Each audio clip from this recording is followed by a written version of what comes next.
Bismillah. Ustadz, ini Ana mau bertanya Ustadz. Jadi bagaimana sih hukum sebenarnya dalam kayak misal kita anak muda kan, itu yang berdakwah melalui media sosial. Misal kita buat poster dakwah, kemudian buat video-video dakwah. Apakah itu memang diperbolehkan Ustadz dalam Islam atau bagaimana hukumnya Ustadz? Ya, bismillah, salatu wassalamu ala rasulillah wa ala alihi wa sahbihi ajma'in.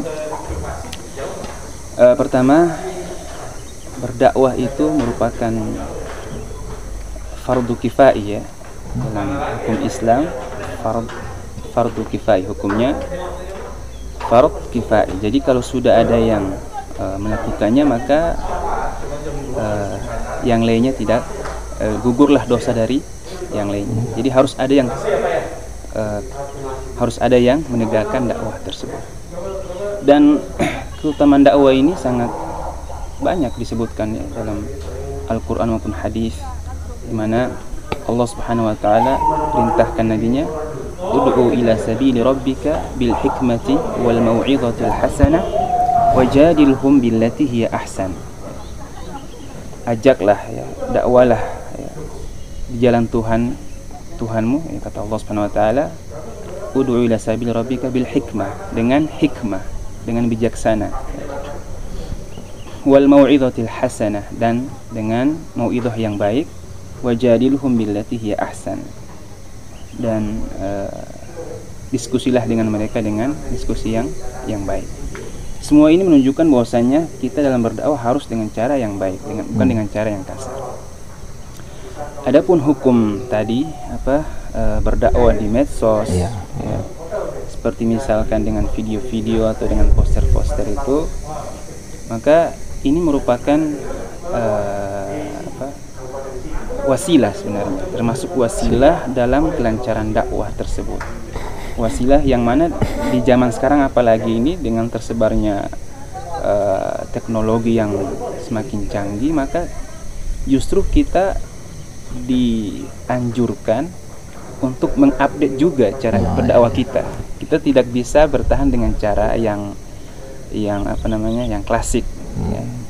Dengan cara menyampaikan di masjid atau di pengajian-pengajian, itu memang termasuk dakwah, tapi dakwah itu tidak terbatas hanya di situ saja ya. Dia itu luas, maknanya luas. Seorang mengajak temannya ya untuk kebaikan, itu sudah dianggap berdakwah ya. Seorang yang mengajak di medsos juga ya, memberikan video-video kecil atau menyebarkan, men-sharing nasihat-nasihat, itu sudah dianggap dakwah. Tapi hal yang harus diperhatikan dalam medsos ini, itu semuanya ada.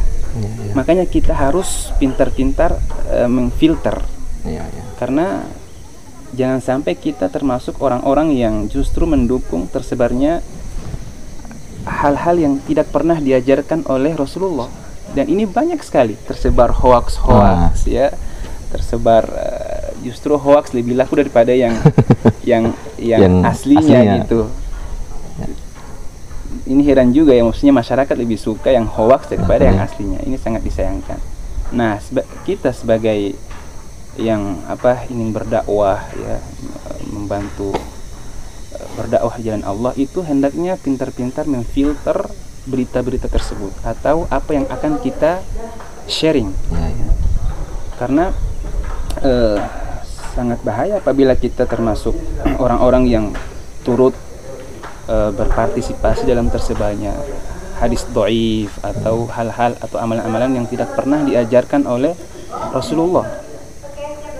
Dalam sebuah hadis dikatakan, man sanna fil islami sunnatan hasanah falahu ajruha wa ajru man amila biha ila yaumil qiyamah, wa man sanna fil islami sunnatan sayyi'ah falahu wizruha wa wizru man amila biha ila yaumil qiyamah, atau kama qala alaihi wassalatu wassalam.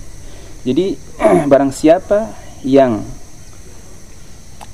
mengajak ya, man sanna fil islam sunnatan hasanah, barang siapa yang menyuruhkan pada suatu kebaikan, kemudian kebaikan itu diamalkan oleh orang lain, maka dia akan mendapatkan pahala orang-orang yang mengamalkan kebaikan tersebut. Masya Allah. Ini kalau kebaikan. Makanya kita kalau menyebarkan nasihat atau menyebarkan suatu ceramah ya di medsos, kemudian ada yang mengamalkannya, kita akan mendapatkan pahalanya. Jadi menjadi amal jariah begitu, Ustaz? Iya, amal jariah bagi dia.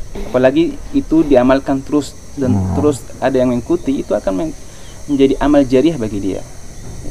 Begitupun sebaliknya. Kalau misalkan dia mengajak pada suatu keburukan, kemudian keburukan itu diamalkan orang lain, ya, maka dia mendapatkan dosanya. Dan dosa orang-orang yang mengamalkannya sampai hari kiamat. Ini sangat bahaya sekali ya. Harus makanya pintar-pintar memfilter sebelum kita share. Jangan terburu-buru dalam tergesa-gesa dalam menyebarkan suatu berita maupun suatu ceramah. dalam sebuah hadis dikatakan kafa bil mar'i kadiban an yuhadditha bi kulli ma sami'.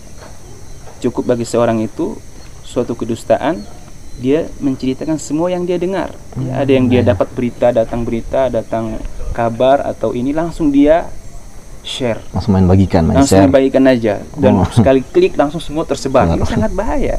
Sebelum dia memfilter gitu. Ini sangat bahaya. Kata Rasul, kafa bil mar'i kadiban. Cukup bagi dia ini sebuah kedustaan. Dia men-sharing semua yang dia dengar. Dan juga dalam hadis yang lain terdapat ancaman bagi siapa yang menyebarkan hadis-hadis yang dhaif, apalagi hadis yang palsu ya, tanpa kita memfilter misalkan dalam sebuah nasihat. Kata Rasulullah, "Man kadzaba 'alayya muta'ammidan falyatabawwa maq'adahu minan nar." Barang siapa yang berdusta atas namaku, ya, maka hendaklah dia menyiapkan tempatnya di neraka. Ini juga ancaman bagi orang-orang yang dia nggak memfilter nasihat atau ini langsung di share. Ini sangat bahaya ya, apalagi diamalkan sama orang lain. Itu yang pertama. Jadi dakwah dalam medsos ini ya, itu ada cara-caranya, ada hal-hal yang harus diperhatikan ya, apabila dia gunakan dengan suatu kebaikan, maka ini akan menjadi ladang amal jariahnya. Tapi harus yang diperhatikan adalah dia harus memfilter benar-benar, mentahqiq sebelum dia menyebarkan. Ustaz, sebagai filternya itu kita harus melihat dari mana? Misal biasa kan orang hanya perkataan Ustadz, dia langsung ini Ustadz, langsung dibagikan. Nah, tanpa dia tahu mungkin Ustadz Fulan akidahnya itu bermasalah. Nah, jadi bagaimana kita cara memfilternya itu, Ustadz? Nah, cara memfilternya itu dari ustadz-ustadz yang kita yang sudah direkomendasikan oleh ustadz yang lain, misalkan dari segi akidahnya, dari segi manhajnya, kemudian dari segi kehati-hatiannya dalam menyampaikan. Itu bagi cara untuk memfilter. Sebenarnya untuk memfilter itu kitanya sendiri harus tahu juga. Ya tahunya dengan belajar. Tadi. Gimana mau tahu kalau nggak belajar? Menuntut ilmu lagi kan? Iya, memperbanyak menuntut ilmu. Dengan itu kita insya Allah bisa membedakan mana yang sekiranya perlu di sharing, mana yang tidak. Itu bisa dengan kitanya belajar atau dengan bertanya. Kalau kita misalkan ini bertanya kepada orang yang kita yakini bahwasanya itu orangnya bagus dalam segi dakwahnya, dalam segi akidahnya, dalam segi manhajnya, kita bertanya gimana Ustaz tentang ini. Kalau dikatakan tidak mengapa, insya Allah bisa di-share. Jadi dengan 2 cara tadi atau 3 cara. Yang pertama kita sendiri menuntut ilmu, perbanyak belajar. Kedua bertanya kepada paham. Iya, orang lebih paham. Seperti itu. Masya Allah. Ya, terkait itu kan tadi untuk masalah poster dan media sosial dan video dakwah dan lainnya kan yang berkaitan dengan medsos. Nah, ada juga Ustaz, bagaimana terkait dengan lembaga-lembaga dakwah atau yayasan-yayasan dakwah. Apakah Anda pernah mendengar bahwa ada sebagian yang mungkin melarang, ada sebagian yang membolehkan? Nah, Anda mau bertanya Ustaz, itu bagaimana penjelasan penjelasan sebenarnya Ustaz. Apakah memang lembaga-lembaga dakwah, yayasan dakwah itu diperbolehkan atau bagaimana Ustaz? Jadi seperti yang saya bilang di awal, bahwasanya ini semua termasuk wasilah dalam berdakwah, di mana wasilah ini sangat diperlukan di zaman yang kita hidup sekarang. Mungkin kalau dulu beda ya keadaannya, zaman salaf dulu tidak diperlukan, tapi zaman yang kita sekarang berada dalamnya ini itu sangat dibutuhkan yayasan atau organisasi seperti itu, dalam yang mana hal itu merupakan wasilah dalam menyampaikan dakwah ya. Secara asal itu tidak mengapa, tidak ada dalil yang mengharamkan tidak boleh beryayasan ya. Itu semua termasuk wasilah yang dibolehkan, karena ada wasilah yang boleh, ada yang tidak dibolehkan. Nah, yayasan ini termasuk wasilah yang dibolehkan ya. Bahkan itu justru menjadi hal yang yang seharusnya itu dilakukan, apalagi kita sekarang di zaman sekarang ini itu sangat diperlukan adanya yayasan atau badan hukum yang bisa menopang dakwah kita. Jadi tidak atau kurang tepat juga orang yang mengatakan bahwasanya dakwah ya dengan yayasan tidak boleh atau ini terlalu sempit pemikirannya, karena dia tidak melihat ke depannya seperti apa ya. Dakwah itu tidak sebatas di masjid ya, walaupun itu pada hasilnya memang seperti itu, cuma dia tidak sebatas itu ya. Orang yang mengajak temannya itu dikatakan dakwah, orang yang mengajar di sebuah yayasan atau bekerja di sebuah yayasan, di mana dengan yayasan itu tersebarnya dakwah ya. Dan ini kita lihat bersama bahwasanya dengan ada yayasan ini dakwah itu semakin tersebar. Karena kalau kita dakwah sendiri-sendiri itu akan